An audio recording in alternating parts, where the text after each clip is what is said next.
2011, Kerry lost her battle, but her positive energy continues to inspire people.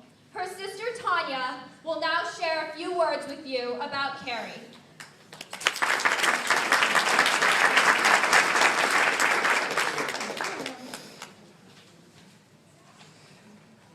My sister Kerry always marched to the beat of her own drum.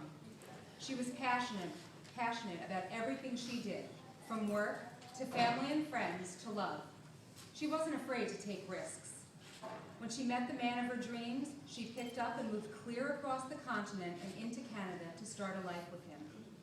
On her 24th birthday, she was diagnosed with acute myelogenous leukemia. Kerry's rebellious spirit and willful determination helped her digest this unwanted birthday gift. During her first week of treatment, she found out that her blood type was B positive, and this immediately became her motto. Her instant positive outlook helped to guide our family in dealing with her diagnosis. Her strength set the tone. Kerry turned to the same punk music that she had listened to throughout her life, and the Warriors Code by the Dropkick Murphys became her inspiration. You fight for your life because the fighter never quits. You make the most of the hand you're dealt because the quitter never wins. The boys from the band would eventually hear of her story and come to Sloan to play a concert just for her in her hospital room. Throughout her 15-month battle, she knew the journey was greater than herself. Through Facebook, she touched the lives of over 5,000 people. Kerry and our whole family were completely overwhelmed by the thousands of cards, notes of encouragement, and small gifts that came steadily through the mail, expressing hope, healing, and gratitude for her positive spirit and the impact she had had on their own lives. During this time after her diagnosis, Kerry would frequently say, "This is the best day of my life."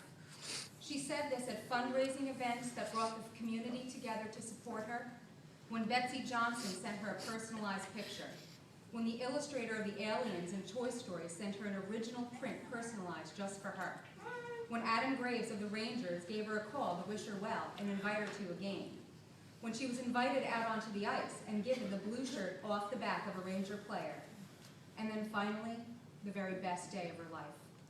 In May of 2011, after a failed bone marrow transplant and unable to get back into remission, she married her soulmate, exactly how she dreamed, on the Staten Island ferry, where they had had their first date.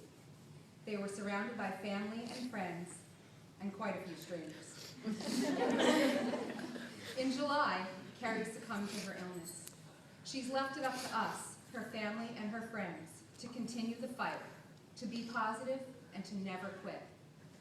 Upon hearing of her passing, a friend wrote a beautiful song called Brave Red, inspired by her red lipstick and fierce strength to honor her memory. And I'm going to leave you with his words. Your friendships teach us how to be a friend. Your romance shows us how to love again. In your honor, in your memory, we will live that much more. And with this sadness to remind us, we'll carry on each other's kindness. And in that way, we're never really dead.